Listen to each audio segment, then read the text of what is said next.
Welcome to Access Ideas, where we share insights and perspectives that spark curiosity, conversation, and inspiration.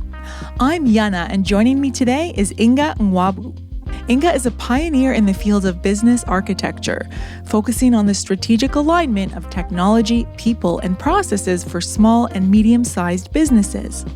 As the founder of Eye of Another, she commits to transforming the overwhelming complexities faced by business leaders into streamlined, efficient operations. Her mission began from a critical need to address the daunting challenges that often leave leaders navigating through a sea of uncertainties. Her approach transcends typical problem solving. It's about crafting a blueprint that aligns a business's functions with its strategic objectives, ensuring that every component operates in harmony toward collective success. Inga has played a key role in projects at TD Bank, Deloitte, and Kaiser Permanente, and under her leadership, Eye of Another has risen as a beacon of innovation and trusted advice, championing transformative results within an ambitious time frame of under 12 months. In today's episode, we'll unravel how Inga's unique perspective can revolutionize small and medium-sized enterprises. We'll delve into actionable strategies for untangling the complex web of technology, people, and processes, transforming these potential hurdles into catalysts for growth and operational excellence. And with that, I bring you Inga. Inga, it's a pleasure to have you on Access Ideas today. Thanks so much for coming on. How are you? I am great. How are you? I'm doing great. I have heard about business architecture through you mainly, and when I first heard the term, I didn't really know what it meant. And we've had a few conversations since then where I've started to gain a greater understanding, but maybe you can define it as simply as possible for listeners who are completely new to this term, and they might be thinking something like, oh, does that mean we're, the buildings where businesses exist? I'm being a little facetious here, but how would you explain it? Actually, I've had a few examples where people thought that's exactly what I was doing. I was building a physical location for people. So totally understandable. Basically, how I try to explain it to people who are not familiar with it is just that what we're trying to do, if you're a business or you're some kind of organization, whether you're a nonprofit or something else, we're trying to understand what is it that your business is able to do, how healthy is it, or how ready is it to be able to do it, and what are the steps that we have to take in order to get you from where you are to the goal that you're pursuing. Now, that doesn't sound terribly flashy, unlike the actual term business architecture, but that's really essentially all that we're doing. And this is obviously a need that many businesses have, and maybe some of those businesses aren't even aware that they need it. Mm-hmm. So what are some signs that a small or medium business owner might need your services, somebody who's a business architect? Some of the things that normally can frequently tip me off is where I am hearing issues about mostly technology, because that's really kind of the area where business architecture, I think, in its early inception was trying to address the challenges that we have with adopting technology into our organizations, leveraging them as effectively and as cost efficiently as we can.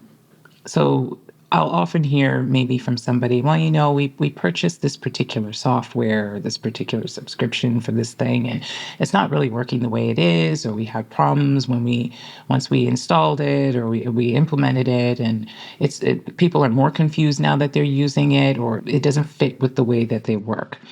So just to make sure I'm understanding correctly, this could be pretty common where somebody, a business owner or a leader within a business, might have purchased a solution believing that this would solve problems for them, and maybe it's just not solving the problem they're expecting, or it's creating new problems, and they're trying to figure out, what's going on here and what happened to our efficiency and solutions.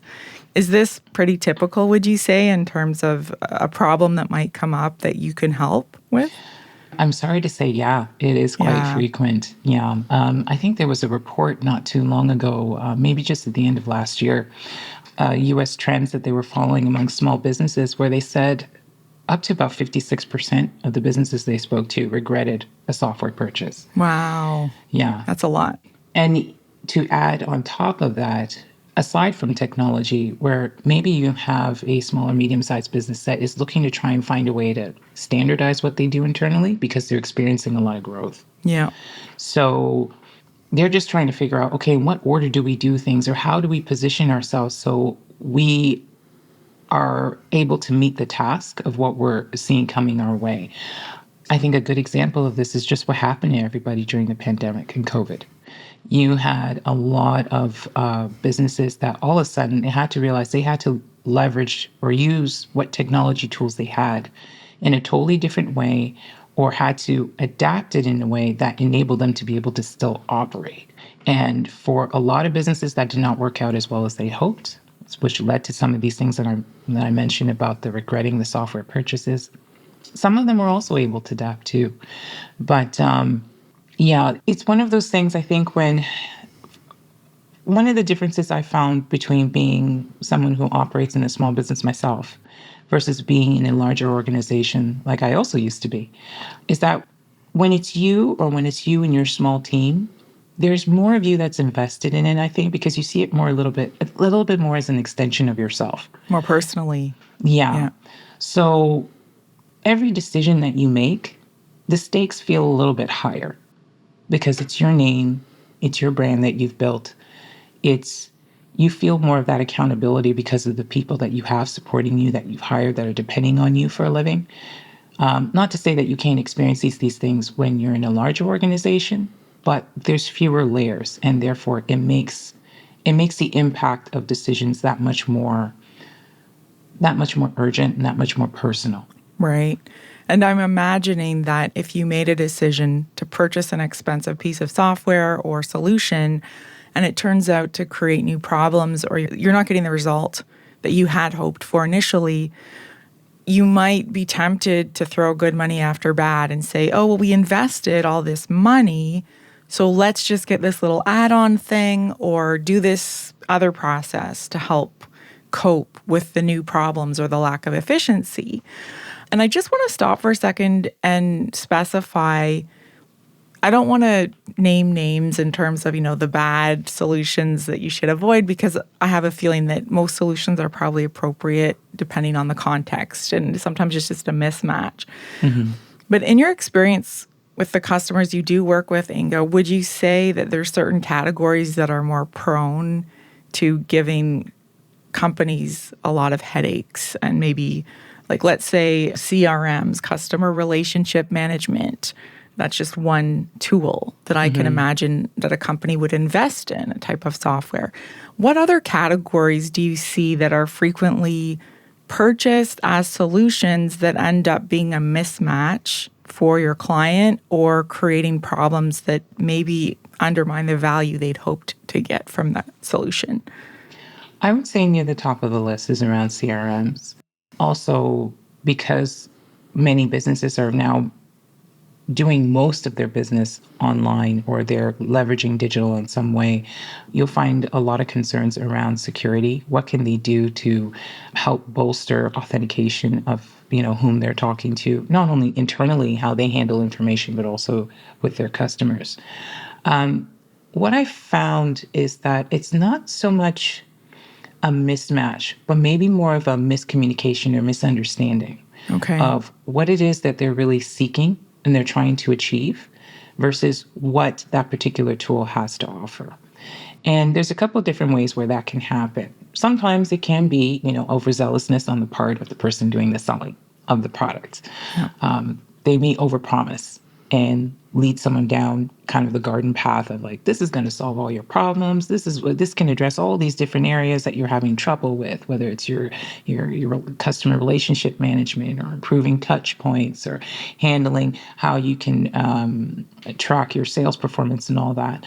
And it may do those things, but it does it under certain conditions. Right. Where the challenge becomes is that, especially, and I found this when I've worked not only with certain small businesses, but even in different sectors, because different sectors have different demands. Yeah. For example, in something like healthcare, you're dealing with hospitals, you're dealing with smaller healthcare settings. They're a highly regulated environment. Something similar to if you're like in something like finance, or there are a lot of rules that you have to follow that are external, they're imposed. I'm not sure how much of your audience is outside of Canada, but regardless, within Canada, definitely we have a lot of compliance that we have to adhere to. Yeah. So there's a lot of region-specific Yeah. regulatory frameworks that companies need to comply to. So there are quite a few listeners listening in from the United States and also from Europe and Britain. Would you say that the majority of your experience is attuned more now to healthcare? Do you want to give examples from other industries at all today? It's been growing, but like primarily I worked with just more small business, medium-sized enterprise. And then before that, I also worked with larger corporations as well, private enterprise. So there's been a bit of an uptick from areas such as within healthcare and nonprofit organizations. Yeah. They are having some similar problems, although they tend to look a little bit different because of the settings themselves and some of the limitations that they have to work within versus if you are a smaller business. But that is another area that has been cropping up a little more. I mean, really, when it comes down to it, one of the things I actually love most about business architecture is that you can use it for pretty much any industry, any sector. It works with any framework because it's not depending on, it's not really about the tools themselves or a particular philosophy you have to follow or anything like that. Or you don't even necessarily have to be technical. It's really about what is it that you set in front of you that you want to achieve? And do you have what you need to even do it? And if you don't, what do we need to do to get you there so that you can achieve it? I think it was like maybe Gardner a few years ago. And I always go back to check because I always want to see if this particular statistic has changed, where you could see anything from 50% to as high as 80%. They said of strategies that fail. And usually it's the same things that keep coming up, where there was a disconnect in terms of what was expected versus what it is that people are actually doing. Or you're in an environment where they're sort of like siloed. You have different groups that have different perspectives on what they think they need to achieve, and they focus more on that, and that there isn't so much cohesion across the business or the organization in terms of where they're headed. And then you have little things like this. Everyone has a different understanding of what the technology is supposed to do, and it's not working for them the way they need it to, and things like that. And it keeps coming up over and over and over again. So when I see things like that, to me, I'm thinking there's something here that's getting skipped or missed. That my job as a business architect serving clients is, or serving anyone really, is to try and figure out where is this gap and what can we do to reinforce things or get them into the condition that they need to be so that now they can start moving along that path more smoothly towards their goals. That's a great way of outlining it. Would you be able to share any stories or examples of a business you've worked with? And you don't have to share the exact name, obviously, for privacy reasons. I understand you might want to keep that confidential, but I'd love to paint a picture for the audience. What is an example where you've come in, you've worked with that business owner or that business ownership team, and you've been able to spot some of these opportunities and actually help them through that process? Well, one of my favorite stories I like to share was with it was a medium-sized organization. They were within the financial sector. And when I met them, they had kind of already made the decision that, okay, in order to see some boosts in their sales, they were going to hire, I think about maybe, they were looking at a number around like 8 to 15 more salespeople. Okay. And at the time they reached out to me, what they were actually looking for is, okay, so when we bring these salespeople in, what can we do to help speed up their knowledge about the products, the business, all the sort of add-ons to the products that they offer? So they felt that going down this road would enable them to reach more people and to have more meaningful conversations and deeper relationships with their customers. So I found that interesting because I was thinking to myself, well, what's the team that you've got right now? What are they doing and how are they going about it? And have they told you or given you any feedback about what that experience is like? And they said, well, we've done some. We've done some surveys and we've, looked in terms of general employee satisfaction. And, there's some areas that we know we can improve in the training aspect. So maybe if you could help us figure out, like, how do we approach that? Which is kind of interesting because I don't specifically focus on training. It's something that comes up as a result of the assessments that I do when I'm looking at an organization, but not that specifically. So I thought, okay, sure, let's have a look. Already I kind of had a feeling in my mind, like, there's more to this, right? So I said, all right, here's what we can do. Give me a couple months and let me talk to the people and get an understanding of what's going on here in terms of how you work. That'll help me to be able to answer your question. I said, okay. So I started doing interviews with some of the salespeople. And they were regaling me of stories of how miserable it was trying to complete end to end when starting the conversation was great. Getting a customer or a prospect interested in the product and wanting to learn more about it and getting them sort of just that initially in the door, that was fine. But all the additional paperwork and everything that followed after to be able to close it, it took forever for them. And that was paperwork that the business was asking the customer to fill out? Yes, because again, being from finance, there's also a lot of there's regulation. There's things that you have to adhere to and make sure that you've actually done due diligence and all this stuff, so you don't get in trouble later on. So it was kind of making the customer jump through more hoops, do more work before actually, giving them access to the solution they're hoping for. Exactly. Yeah. And the paperwork was a mountain. There was so many things that needed to be passed along and signed and then reviewed. And one of the funnier moments for me is when talking to them, this was the salespeople. Then I got to talk to the people who are actually responsible after that first prospect has come in. Okay, we need to look at sort of what's their financial background, get all sort of that additional information about them to make sure that they were the right fit for the product. And they were complaining, well, the salespeople, they don't give us all the information. We constantly have to go back and forth with them. There's things that they don't fill out. And they had a CRM. They actually had a technology tool to help them.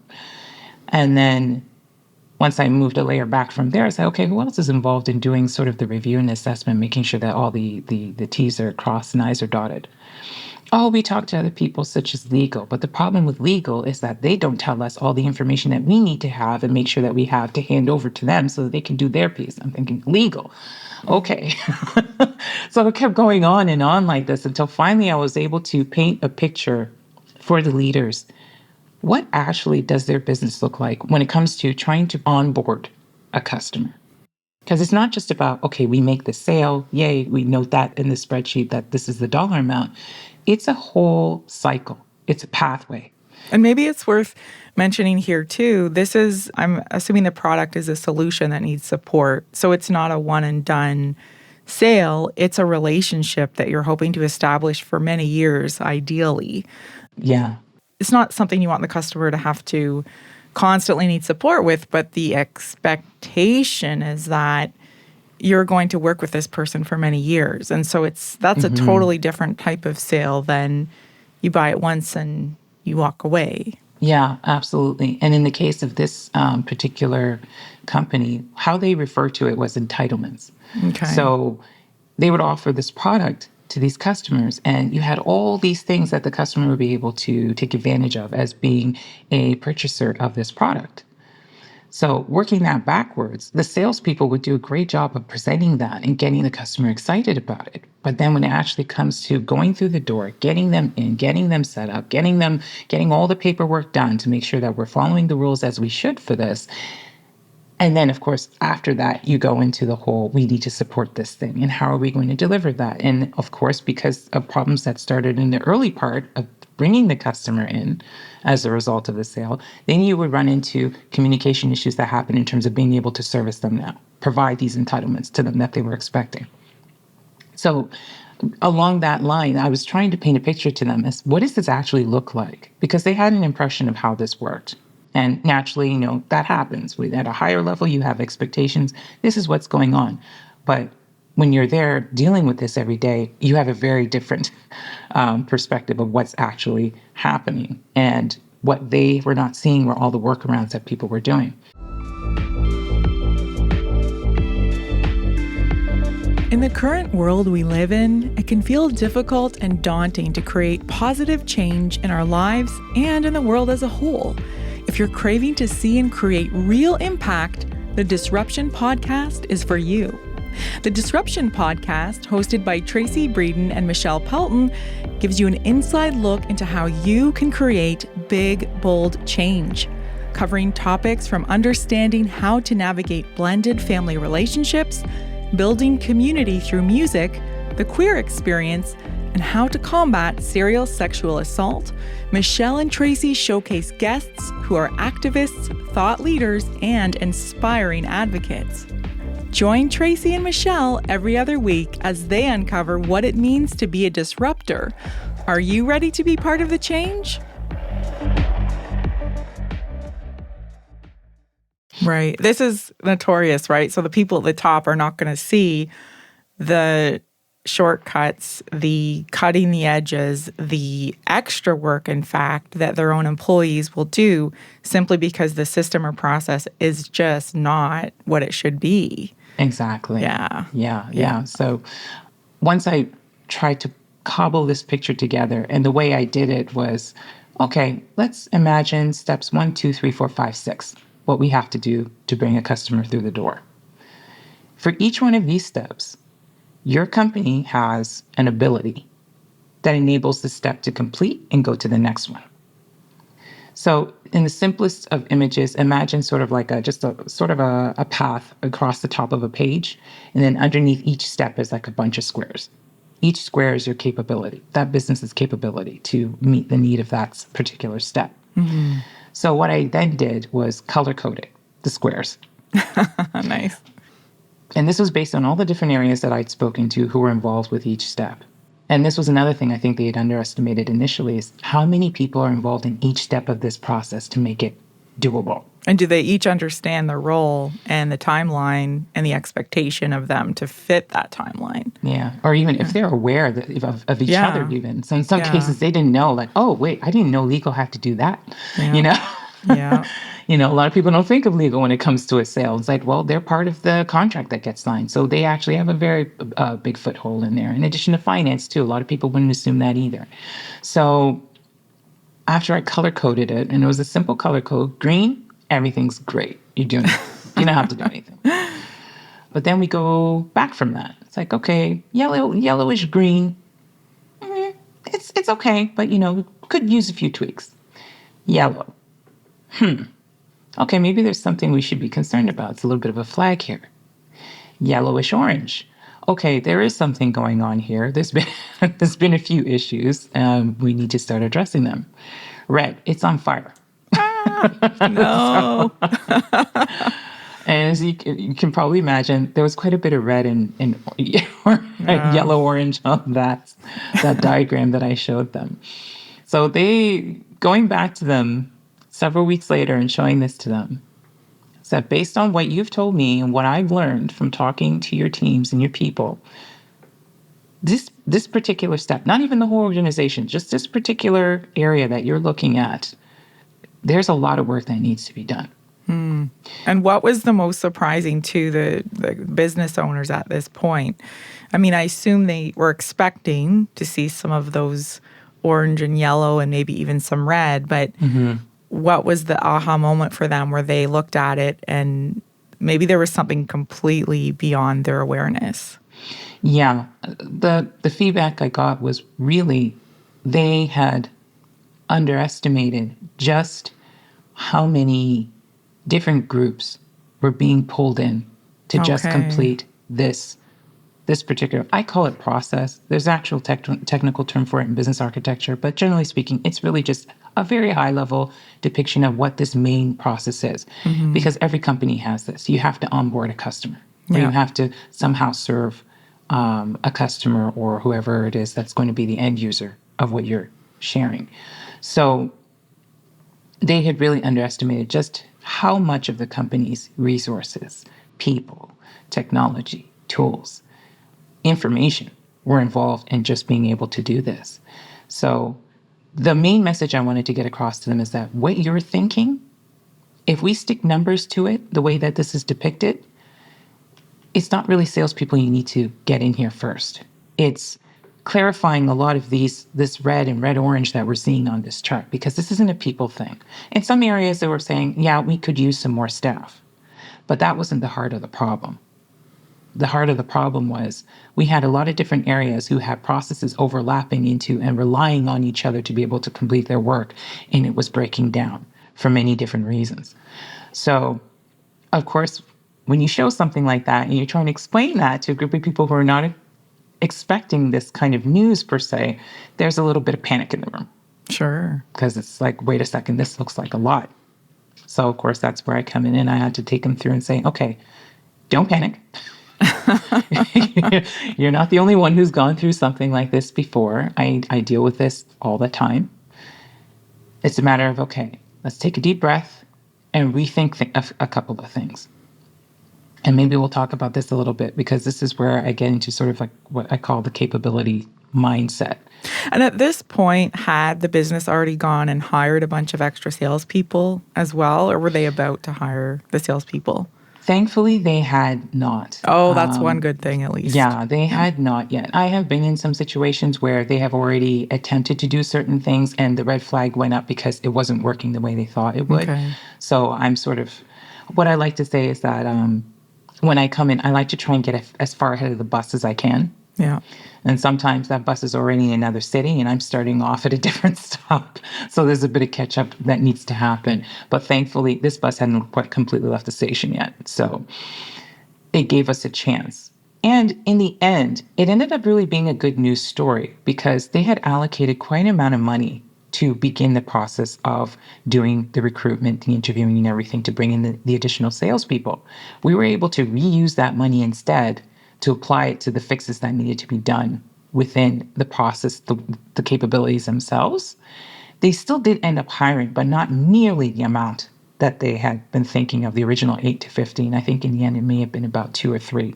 Wow. Okay. So that to me is one of my favorite stories, because it's a good example of what happens across the board when working with different groups, introducing them to business architecture, kind of demonstrating to them what is it that it's different about this compared to maybe other management consulting styles or frameworks, or because there's so many of them, they're everywhere. And a question I get often is, what's the difference between what you do and what they suggest? And the main difference is that we're looking at the guts of what you do. Are there any other terms that people might use instead of business architecture because they don't know the term, or they're not sure what they're talking about? I've heard of a few things. I've heard of business analysis sometimes, but I used to be a business analyst. So yeah, I'm very acutely aware of the difference between the two. Some may refer to basically strategic analysis or strategic design, things like that. But I find that kind of talk usually comes from sort of like the larger corporations, because that's really where you see business architecture practice the most. Yeah. They're the ones who will hire the staff and they'll set up a team if they're going to. And again, because there's sort of a symbiotic relationship between business architecture and technology, and they'll usually be kind of nested within those technology areas in those companies. Okay. So yeah. Is there a sweet spot in terms of company size where you see the biggest benefit to your services, where a company might have been trying to scale much larger and they started out very small, and when they hit a certain size, that is when they're almost primed to benefit exactly from the services you provide? That's an interesting question, because I've seen a couple of different things. I've worked with companies that say they've been around maybe 500 people. Okay. They've got. But then I've also worked with a company of 1. Oh, wow. Nice. So I find for those that are ready to scale, they've probably been around like maybe about 3 to 5 years.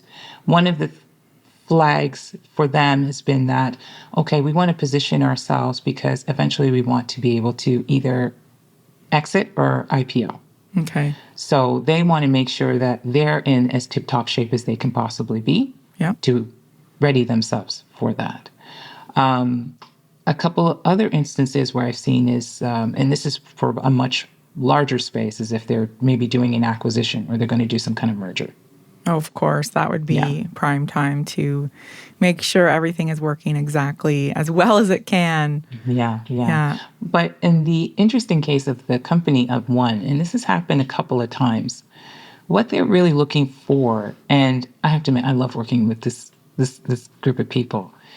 They already have a sense going in that they want to be able to run their business differently than what they've seen before. They want to be in a position where they feel empowered and in control. And not necessarily because they want to be micromanagers. No, it's because they want to feel like they have some degree of confidence and can respond to things as opposed to being reactive to things. Yeah. So they want to make sure that all those foundations are in place so that they're moving already down the most ideal path for them than trying to figure out somewhere along the way that, oh no, we went the wrong way, now we have to adjust, and it's going to take all this work in order to do that, to course correct. Okay. I want to talk about something that I believe you call the capability mindset. Let's talk a little bit about what the capability mindset is and explain it, and then how can business owners adopt it for their needs? Sure. So if you were to do a Google search right now on capability mindset, you're going to find all kinds of fun descriptions of what that is in reference to. But when I use that term, and it's not particularly my term, but it's one that I've been using more in talking about this, is slowly or sometimes quickly, depending on the individual, moving away from this concept of what an organization looks like. So you can imagine all those different organization maps that you've seen everywhere you've worked. They tell you all the different departments. Maybe they tell you functions. They tell you who the managers are and so on. Moving away from looking at our organizations like that and more like looking at them as sort of like a living, breathing organism. Mm-hmm. And when I say that, I'm thinking of just imagine our bodies, the human body, how that functions. If you want to be able to, say, run a marathon in 6 months, you need to be in a particular type of condition in order to even start running, let alone being in a marathon for whatever duration. Yeah. You can't do that if you don't do any kind of health assessment. I mean, you could, but you're going to find out you're going to hit a lot of roadblocks and obstacles along the way that you maybe didn't expect. And you'd at least want to go out and test yourself. If you're thinking about running, say, can I run around the block? Can I walk around the block for some people? Absolutely. Yes. If you can stand up for some, I'm raising my hand here. I'm not some days. I'm not as much shape as I used to be when it comes to running. But I like using that analogy because, again, we underestimate. We may see something and think that would be great if we could do that. I think this is our biggest problem sometimes as human beings. We think if I can see it, I can achieve it. If I can dream it, it's all within my reach. And I mean, that's exciting when we see the potential because we're like, oh my goodness, I could totally imagine myself doing that. It must be easy. It looks easy. And it's only when we actually try and try to conquer that challenge and we're kind of humbled and we're forced to realize, you know what, I actually need help here. So let's go back to what you're talking about, though. So people who are envisioning something, what their business might be capable of, and then they hit an encounter with reality and what they're actually capable of. Yeah. And this is actually born of having lived this experience twice. Oh, nice. Just not necessarily with an eye of another, thank goodness. I have to be able to practice what I preach. But in previous career lives, we had these aspirations of, we're going to overhaul this, or we're going to become this most digital presence around, or we're going to be able to deliver all this sort of stuff online, and it's going to be such a smooth experience. And in those days, I was a business analyst, and my job was to understand what's the current state. So In examining the current state, you learned, okay, we have all these systems, we have these different processes, we have these people who are involved in it, and let's get them all together and then figure out how we can do this. But each time, and I'm thinking to myself, yeah, I pretty much did all the things I was supposed to do, but it completely flopped. We'd spent millions. And I think in both cases, it was over 2 years of spent where we hadn't even come up to like a final, what are the requirements for what it is that we're trying to create here? It was a painful experience because you can imagine, and at that time I was the lead on both of these projects. So I'm trying to think, it's like if you're having trouble in one relationship and then you dump that person and you go to the next relationship and then you're saying the same problem again, is it really the people you're choosing or is it you? That expression, wherever you go, there you are. Exactly. So I had to do quite a bit of reflection there. And of course, in both those cases, the teams, we did all kinds of postmortem on what went wrong. Mm-hmm. And again, everyone was still coming to this generalization. We didn't know enough about the current state. And I'm like, no, that's not it, right? We knew the current state. It's not that we don't know what we do. We underestimated how well we could do it. And that's where I try to emphasize to people when I'm discussing this is it is great to have big dreams and big aspirations. But you will not just get there overnight or simply because you want to or because you poured enough money into it to make it possible. You will get there from a place of stability because you understand what you are actually capable of doing. And you can pull all those capabilities you have together to point them towards a common direction to achieve that goal once they're all ready. Like if there's one that's not there yet, like example, you have a red blaring at you, even though you've got two others that are green that aren't really key, but that red is key, it's not going to turn out as well as you hope.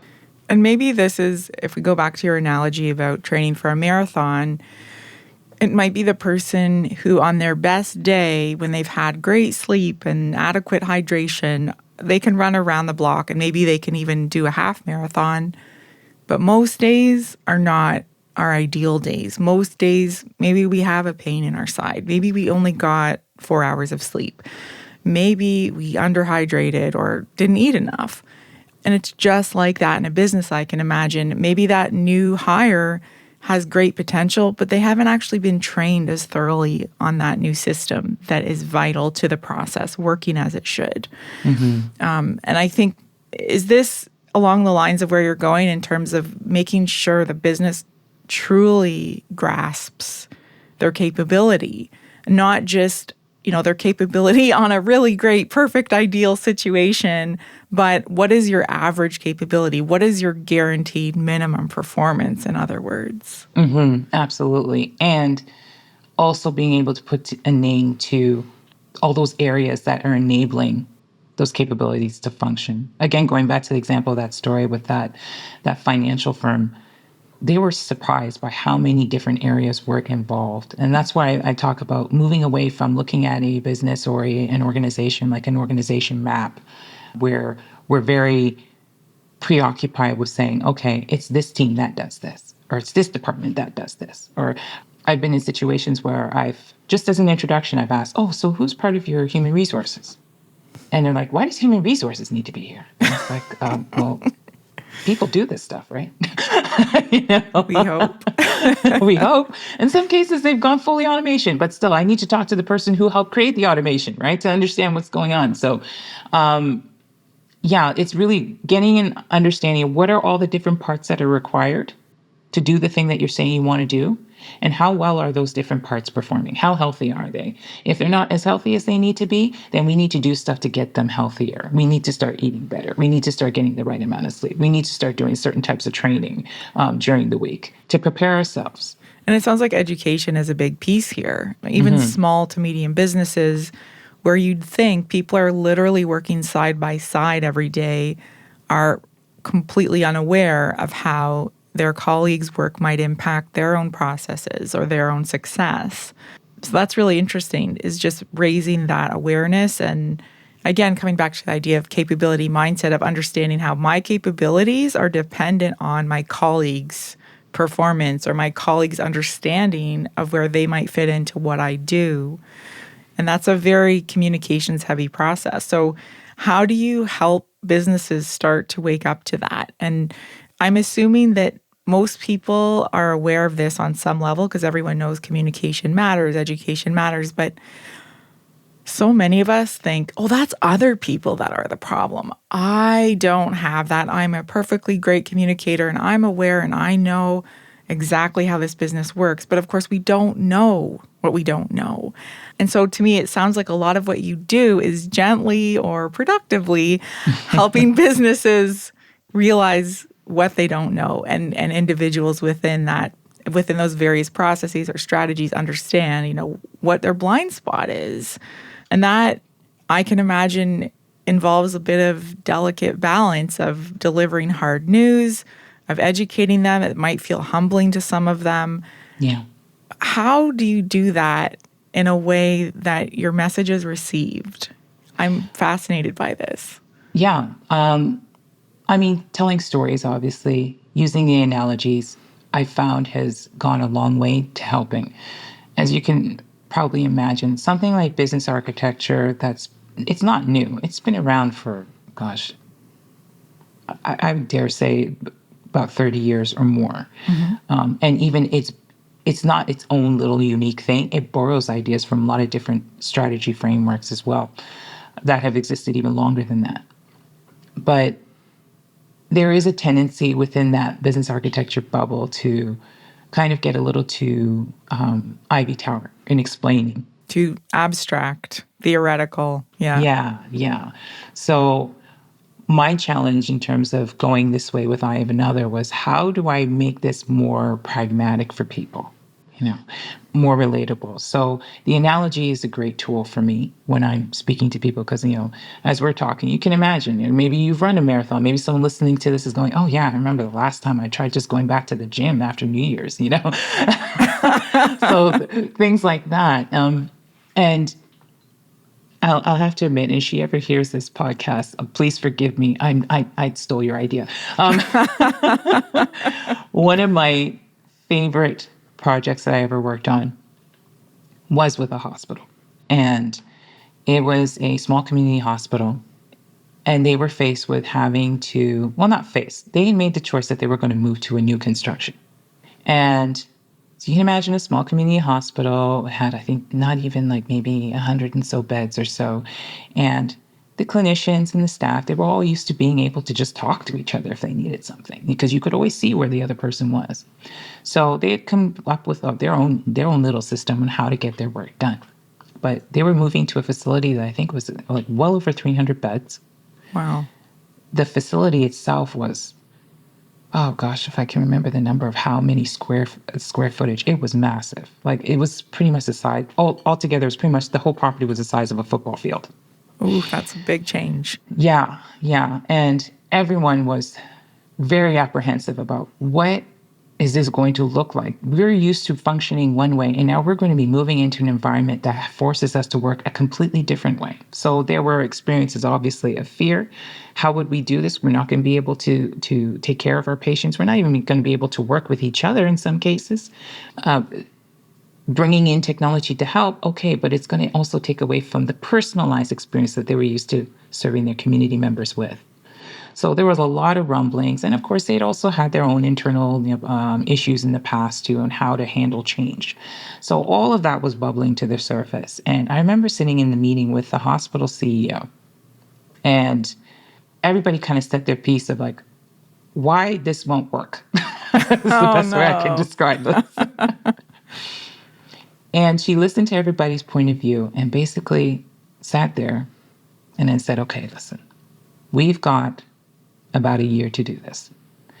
And there's a lot of work that needs to be done, as everyone has pointed out here. There are a lot of challenges that we have to face.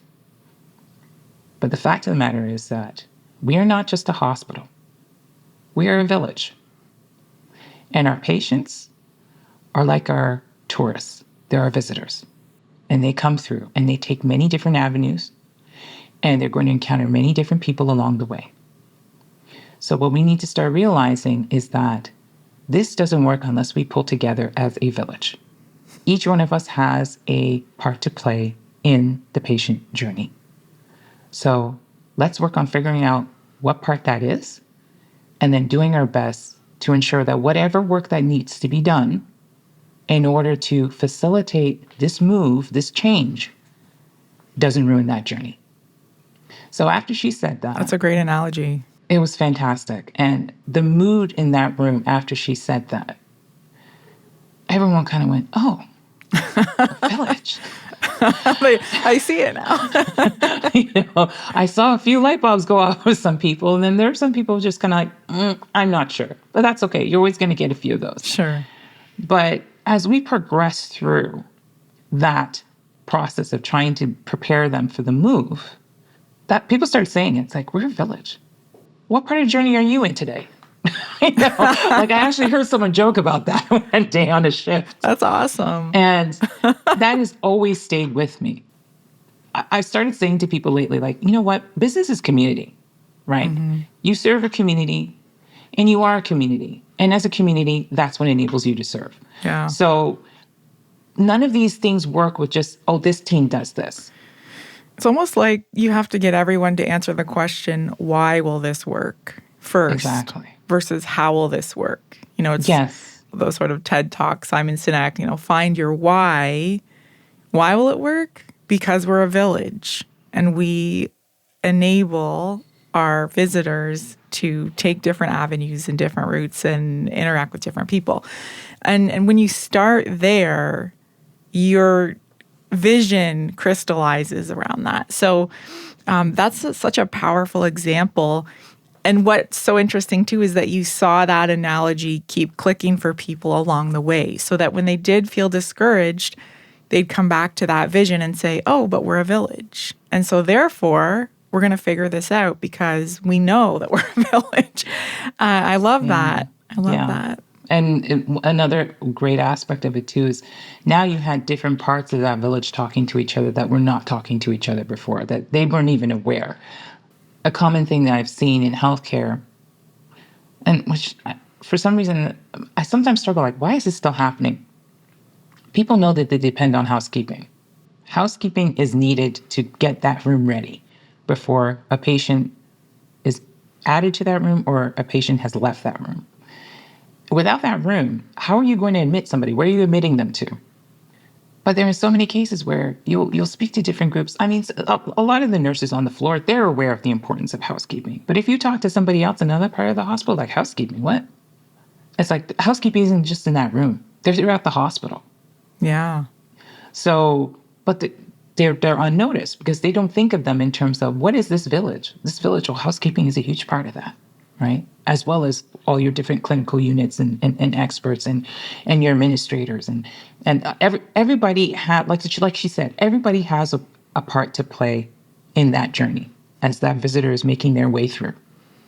Yeah, so depending again on who I'm talking to, sometimes the marathon analogy works, sometimes the village analogy works. I find with a larger team, it's more so the village analogy, because now they're looking at each other as opposed to looking at one person or looking at one thing or blaming one person. And then sometimes the marathon, preparing the body for a marathon works when I'm dealing with, say, like one or two people. Yeah. I think what's interesting here, too, is the idea that sometimes we assume a small business would already see themselves as a community. They would naturally think of themselves more like a village. But when people are anxious or uncertain, they might revert more to that contracted view of reality. Like, this is what I do, and this is the process that I follow, and everybody else can kind of figure it out for themselves. And maybe this is sort of our tendency, just as human beings, is that when we are uncertain or facing change, we tend to focus on what's within our control. And maybe we forget the impact we have on others because we think, well, I feel scared or I'm uncertain, so therefore I'm not the one to ask because I can't possibly be the answer if I don't know all the answers. Maybe we can talk a little bit about the idea of balancing out the abstract with the very real and daily challenges and then mapping that to solutions. So I'm imagining that some people might hear about a challenge and just simply not see that they have a role to play in the solution. They might think, well, this is a problem happening over here, and this is causing me a headache, and I don't really understand what's happening, but Inga, help me figure it out. And I'm just going to wait over here while you figure it out, and I assume that you're going to sort it out, and then I'm just going to go back to doing what I've always done. How often are you having to have conversations with those types of people, like most of us might be at some point in our working lives, to help them understand that they themselves play a role in that solution, even if it's a small thing? Do you have to articulate that in a very direct way, or do you find that people tend to understand that more intuitively when they see, in your example, like the board with all the pieces of paper, and they say, oh, goodness, there's a lot of orange and red beside my process? Well, I found that a lot of it has to do with the culture of the organization itself, the culture of the business. And that's why I think there is a very palpable difference between if you're working with even if it's like a medium-sized organization versus one that's much smaller. Maybe there's maybe one person, or there could be 10 people, that sort of thing. Wherever their people are, politics will be. Of course. And we all come with our own, peccadillos about whatever it is that's particular to us. But this is where I try to be as direct as possible, but without being accusatory. Of course. Right. And it's more so with the leadership, because the culture depends on the tone set by whoever is the leadership there. And in those instances where I've been working with, say, one individual who's trying to get off the ground, I'm not sure if this is the right way to say it, but they haven't yet been weathered down yet. They haven't been disillusioned, or right. They haven't encountered sort of the chronic issues that might make them give up. So they're still operating like an idealist to some extent. A little bit. An idealist with some ignorance, they don't really know, but they still have that sense of anything can happen in a perfect way. Yes. And that eagerness to want to kind of really set the tone as early as possible. But when you're dealing with a company that's been around for a while, they've had a few changes in leadership, maybe they've already been through a few exercises of, okay, we were going to become more efficient, so we decided to go agile. This is how we're going to do all this stuff. And it didn't work out. And you've got a bunch of staff and employees who are disillusioned, they're tired, they're overworked, or they're just cynical now. Mm-hmm. And then sometimes you find leadership that they're overwhelmed. There are too many things coming at them at the same time. So when I kind of take them through this sort of this transformation, because the transformation doesn't just start in the company, it has to start individually too. Yeah. So you're taking them through this transformation of, this is what we were doing before. This is what we could be if we take this road. And that's not to say that you're wrong. Nobody's saying that you're wrong. It's just you didn't know. You didn't know. You just didn't know. So now that we know what opportunities are available to us with this knowledge, and that kind of takes the pressure off, because you're in charge of a lot of stuff in a place, whether it's a few or a lot of people, and nobody wants to look wrong or dumb. Of course. We all want to look like we're competent and we're in the roles that we're in because we're good at them, and we're doing our best. But that doesn't mean that we can't continue to learn. And that learning, admitting that we don't have all the answers, or that we still need to learn new things, that's not a failing. That's just growth. You can't grow if you don't try something else, right? So I found that often takes the pressure off of folks. Now, how quickly that happens, it depends again on the culture. Let's talk a little bit more about culture. I'm very interested in how culture might inhibit or enhance what you do. So in other words, what are some examples of culture where it makes it really hard to do what you do, Inga? And you come in and you might have a vision for what's possible, but there's certain aspects of the culture that add roadblocks to your process? And then finally, maybe the third piece, what is possible in improving the culture with business architecture when things have worked out and you've had a successful project and you see a positive impact on the actual culture. So maybe let's start out with the idea of a culture that might make it hard for you to do your job. What might that look like? What are some common roadblocks that you encounter? I'd say one of the big ones is where you have an environment where too much change has been happening too frequently. They've been shifting directions way too much. So it's like a flavor of the week sort of feeling where you're brought in and people are like, oh, yeah, a new bell or whistle. Yeah, exactly. And I mean, that kind of puts a little pressure on me because I'm not here to be a flavor. I'm not even here to tell you what you need to use. Right? Yeah. I'm here to help you navigate from the old world into the new. Yeah. Because it's only when you step into the new that really you're going to be in a position where you can go ahead and do all this great stuff that you want to do. Sometimes too, when you're in a culture of secrecy, so people aren't really forthcoming about what really is happening. Now, I know one of the big things in recent years, we're trying to encourage within organizations a culture of transparency, that people open door policy, people feel comfortable voicing what it is they're concerned with and where they're struggling. We're constantly doing all these kinds of surveys with our employees to assess their satisfaction and their happiness. And yet, I look at something as what gets talked about almost all the time on, say, a social media platform like LinkedIn. Return to work, return to the office. Yeah. So many people are not happy about it. Constantly, you'll see comments flooding in saying, this is a terrible idea. Why can't companies get a hold on this? And then you'll have other people saying, no, but this is the way we remain more productive. And I'm not saying that's born out of secrecy, but there's still something that's getting lost here in the messaging. Well, most people suspect the order to come back to the office is stemming from a reason that is not being explained. So they feel like the reasons that leadership are giving to them, such as you'll be able to collaborate and you'll be more productive, are not the real reasons. And I think, so this is a great example actually, because I hear this in my own life. People suspect, oh, is it because the company invested in real estate and they need to fill the seats to meet the quota?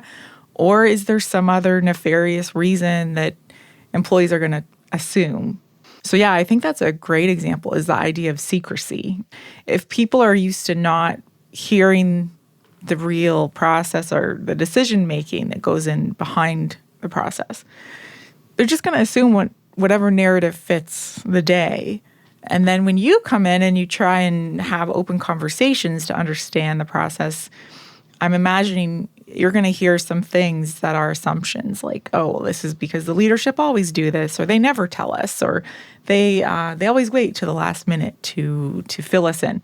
So I can imagine this would really, it's almost like a game of telephone where, first of all, the real information isn't passed along. And second of all, the information that does get out might be in an informal or gossip-based way. So by the time people hear about it, it's like construed and not even true sometimes. Oh yeah, I've legit walked into situations where the leadership flat out told me, what we want to do is apply automation in a couple of different areas because we have to reduce headcount. Yikes. And people would have assumed my job is on the line. Yeah. So, and that breaks my heart when I hear that because, again, this is an example where they've already jumped to a solution or an assumption that they think is going to improve things. And the first thing I'm asking myself is, but do they really understand what the actual problem is here? It could be that they might be right. They may have to let go of some people. Just an example that I mentioned about that firm, they made an assumption that we just need to add more people. That's interesting compared to the conversations that are happening now. But yeah, we need to add more people. We just add more people, that's going to do it. So at that point, it's not my place to judge them per se, but it's more like, how about we test that? Let's test that. Let's show me what we've done already that brought us here to this particular conclusion. And then give me a chance to also do a little bit of my fact finding too. Because I mean, I need to do fact finding no matter what the situation is, whether they're correct from the get go or we find out that actually it's not what we thought. I always want to go on facts, doing as much empirical observation as I can. So I understand exactly what is happening versus what I'm being told. I wouldn't be doing my job thoroughly if I didn't do that. Yeah, you've got to test the hypothesis, in other words. So that makes me think, how often are businesses making decisions based on trends? So they're looking at other businesses in their sector and saying, well, they're automating, they're cutting staff. We must need to do the same thing. That's just what needs to be done now. Do you see examples of that frequently where people are kind of jumping to the assumption that they're just doing what other successful or what they perceive as successful businesses are doing? Yeah, I think a timely example of this too is all the talk about AI. Interesting. Yeah. I wanted to hear your perspective here. Yeah. And I mean, I personally, I think AI is really exciting, which is interesting too, because I have also a slightly distrustful nature, but I liked those Terminator movies, maybe a little too much, but, but at the same time too, I can see it working. But again, being a business architect, my first question is, what actually here are we trying to solve? Why is it a problem? Let's not just look at the symptoms. Let's look at it at its roots. Where is the chaos really coming from? And let's sort some order here so that if we are to take advantage of something like AI, we can actually do it in a way that is going to make the capabilities of this business even stronger, more resilient, right? Rather than just jumping on a bandwagon because everyone's saying, this is the latest and greatest thing and we got to start doing this. Going back to what I mentioned earlier about those small business statistics, how many of them regretted a software purchase? One of the key indicators they said of the companies that were making those decisions is because they got the information about the potential solution from social media. They were looking at advertisements online. Wow. And you just think about just how pervasive social media is and how much more willing people are to try things when they hear that other people are having success. And even sometimes, if bear with me a little bit, I'm going to go on a bit of a soapbox, but go for it. That's something that often frustrated me with solution providers and vendors, that there are sadly a subset that are really about overpromising and just not really understanding who it is they're actually trying to serve. So they will paint this picture, and I've seen it often frequently in healthcare, that, oh yeah, our system can do all this thing. We can address all your workflows. We can address all your issues that you're having with ordering and getting resources in and buzzing for rooms and stuff like that. And then the hospital will bring it in and it doesn't work with anything else they've already got. Or they can't train people on how to use this thing because they just don't know how, or it hasn't been, the training hasn't been done properly, or all kinds of myriads of issues that comes in there. And I just think to myself, this could have been avoided.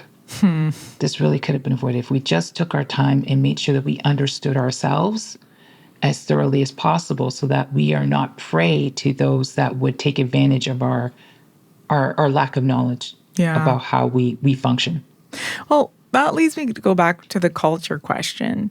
What are the elements of a culture that kind of set you up for success? So maybe the business that hasn't gone out and purchased that big, bright, shiny solution for way too much money, but they've come to you because they want help. What elements of culture can support business architecture solutions in a way that they're really going to optimize what you do? They're going to make the most, in other words, of the value that you provide. I find it really starts with the leadership because that is who actually reaches out to me the most. Yeah. Any kind of change you're trying to bring in to your business, to your organization. I mean, we don't like the term top down because it sounds a little bit authoritative, but it really is a top down because if you're in a position where you are a leader, whatever it is that you're producing is a reflection of you, no matter how close or far away you are from it. So when I started, thinking about and trying to frame the capability mindset, that was really more so aimed at the leaders. Because when they're able to see a different way, then they become more open to encouraging others around them to adopting a different way. And then that can be also demonstrated through example to others that they are managing or overseeing to also adopt a different way. Because what we were talking about earlier, a moment ago about secrecy, that festers when there has been evidence that someone cannot be trusted. Right. So how do you encourage trust in such a way that, okay, yeah, things have not gone well before, but they can be different now? It's in the way the leadership behaves. And in that behavior, we have to move away from just looking at how we looked at this organization before and really see it, start adopting that village mindset. And if you want, if it helps you say, to tell yourself, I'm the mayor, fine. Remember, mayor gets elected. So, right? Well, what role do you see yourself playing in maximizing the trust within the organization? So let's say you go into a place where there might be some trust issues. Maybe it's not the worst it's ever been, but there's room for improvement. What do you do personally, Inga, the business architect, going in that actually builds or enhances what trust is already there? Well, a lot of what I do in terms of at least I'll call it the onboarding piece when I first go in, is to make sure I am introduced to all the people that I most likely will be interacting with as early as possible. So I'm not a stranger to them when it comes time to actually sit down and talk with them. So what I'll frequently do is, okay, as we're setting up how we're going to proceed, I say, let's give it about a week, and maybe a little bit longer for a larger group. But let's give it about a week where I meet all your people who are in leadership roles, or I meet some of their directors. Or if you're a small organization, maybe it's just 3 of you. All 3 of you, let's be here at this intro meeting, okay? And you get to know me, get to know what I've done, what I do now, and we all get on the same page about what we're aiming for. After that, then I will have separate discussions with them as well. And I know I've had a couple of occasions where you're like, well, why are you talking to them separately? It's like, well, this gives them an opportunity to feel comfortable talking to me in a way that maybe they weren't able to when we were a group. Yeah. It's really about building. Already, I'm coming in, like one of the services I provide is trusted advisory, where it's an ongoing relationship where people, after we've done some work, then I can still sort of be engaged with them as they're pursuing the roadmap that we've put together for them to, course correct and achieve whatever they've set out as their goal. So through that process, basically what I'm saying is, just like you might go to an accountant for financial advice, you might go to a lawyer outside for legal advice or whatever. I'm the person you come to for capability advice about your operations. So as you're doing something, talk to me. Let me be your sounding board. And I'm doing that from the get-go when I get in there. I want to be like, tell me what's going on. And I lay the table out pretty clearly. I said, listen, you can be as blunt with me as you want. I have pretty thick skin. I don't get my feelings hurt easily. I don't take it personally. I understand that, this is life. Life will life. And sometimes, you get good days and you get bad days. So just tell me what's going on. And of course, maintaining the utmost ethics when it comes to making sure those conversations stay between you. Yes. You'd be amazed how many situations I've been in where I've actually watched, whether it was a consultant or maybe it was an analyst or somebody, they talk to one group and then they go to another group and then someone in that group goes, well, where did you hear that? And they literally snitch on the group that just told them. Yikes. I just sit there and I just shook my head like, you've got to be kidding me. What are we doing? So, yes, none of that. None of that. What you tell me stays with me. I want you to understand that I'm here to help you. One thing I definitely don't want to do is come in and someone says, yeah, we need to reduce headcount. And I go, yeah, all right. Let me find a way to help you do that. No, in no way whatsoever do I want to be a contributor to reducing headcount. What I want to be is a facilitator in helping you get to the roots of your issues, which in my experience, and I've been doing this for well over 10 years, rarely has to do with we got too many people. Let's say someone's listening and they are on the fence. Like, I have a small to medium business and I know I have some issues, but do I really need a business architect? What are some questions they should consider if they want to reach out to you? Questions they need to answer for themselves. It's interesting because I also have a bit of a little intake that I do with people when they first reach out to me. Of course, I'm happy to talk to people. I offer an initial complimentary consult for 30 minutes. And what I really want to understand at that point is sort of what in your mind is it that you think you're struggling with? And what are some of the things that you've tried to do to address it? And then I ask them, okay, just between us, what do you really think is the reason? The real reason. Yeah. And I like to ask them that on the intake because it gives them a chance to think about it. Like really think about it. And sometimes they'll just give you a one word. So it's X. And I'm like, okay. I'm going into this conversation going, okay, let's dig into this. Because really what we often recognize as a problem is really a symptom. It's smoke, which is a good indicator. It means that there's a fire happening somewhere, but the smoke doesn't tell us where the fire is. It just really tells us that there's a fire. Yeah. So what I want to help people try and open their minds to is that, okay, we have a feeling that this fire is happening in this part of the house. Are you open to considering that the fire might be happening in another part of the house, or maybe happening in that part of the house that you think, and maybe two other places? Yeah. Right. So if you're in a situation where you are either dealing with a recurring problem that's keeping you up at night, or maybe there is something that you attempted to do and it did not work out the way you hoped it would. And of course, there's trust issues that come with that because you might be thinking, I don't ever want to deal with a consultant again after that experience. And it has happened. I would suggest that you consider that smoke you're seeing could be coming from where you think it is. And just maybe whoever you worked with before didn't see it for whatever reason. Or maybe it's coming from a couple of other places plus that one. I'm not saying you're wrong. I'm just saying that might not be the only thing. Of course. Yeah. It's about drawing awareness to other contributing factors. Let's say we're speaking to a very safety-oriented firefighting organization. They've got all their fires under control, but they're trying to be preventive and they're trying to look ahead. You brought up AI a moment ago, Inga, but what else, or we can expand on AI, what should companies prepare for? What should business prepare for in terms of challenges to the way they do things and where you see the solutions going?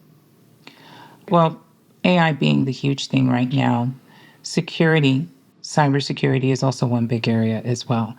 I think there was another report that came out not too long ago by a consulting group where they were saying they talked to over, I think, 6,500 businesses or 2,500 businesses, something like that. And this was globally. And the number one concern for those businesses was cybersecurity. Yeah.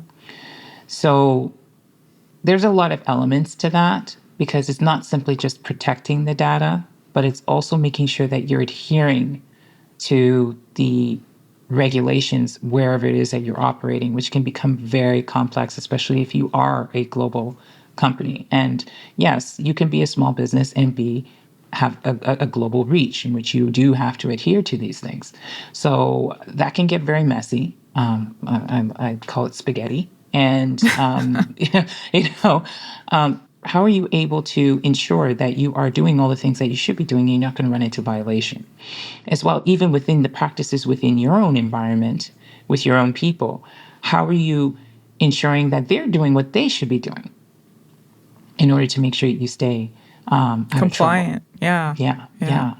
So that's a big one. And again, it's interesting because I've worked with compliance people a lot in the past, and they have their own perspectives as well about how to regulate, and maintain compliance across an organization. But again, just like I say, with a lot of other things that go on in a business, these things cannot and do not function in isolation. Yes, you'll have experts who are dedicated to focusing on this, but that concern is a concern of everybody in the organization, regardless of where in the village they live. Yeah. Right? They all need to be concerned about making sure that things don't get out that shouldn't and that people can't break in where they shouldn't be. The security matters to everyone. So I think this is a tremendous opportunity when it comes to business architecture to be adopted on a wider scale, especially if you're a smaller business, because that is an edge that's going to provide you an avenue in which to tackle some of these things. So I would say those are the two big things, really, to be kind of keeping a finger on the pulse when it comes to AI and cybersecurity. That's great. Thank you so much for that. If people want to reach you, where should they find you? What's the best way of contacting you? Well, there is my website. I have another. I also have a presence on LinkedIn. If you want to find me, I am Inga N. So I don't spell my last name out. Not that I'm trying to hide myself. I have no problem. My picture's there. I'm smiling widely. But it's just simple for people to be able to find me. There are not too many Ingas on there anyway, so at least not yet.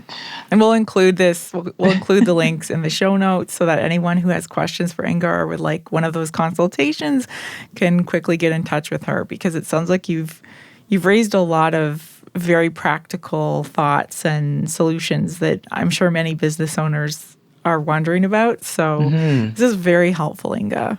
Oh, absolutely. This is a part of what I do every day. I'm happy to share that information.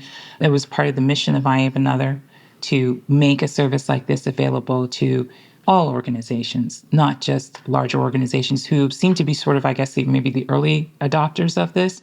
But there's a lot to be gained if you're a smaller organization or a nonprofit or healthcare to adopting business architecture. Well, on that note, is there anything we didn't touch on today that you still want to mention or remind listeners of?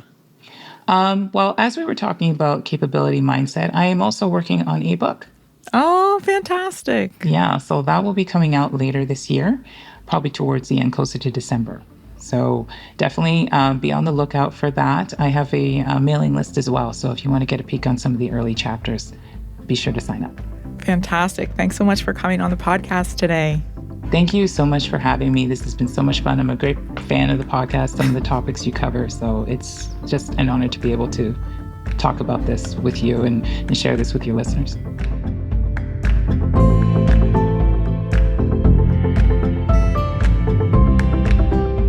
If you love Access Ideas, we'd love for you to subscribe, rate, and review us on Podchaser via the link in our show notes, or wherever you happen to listen to podcasts.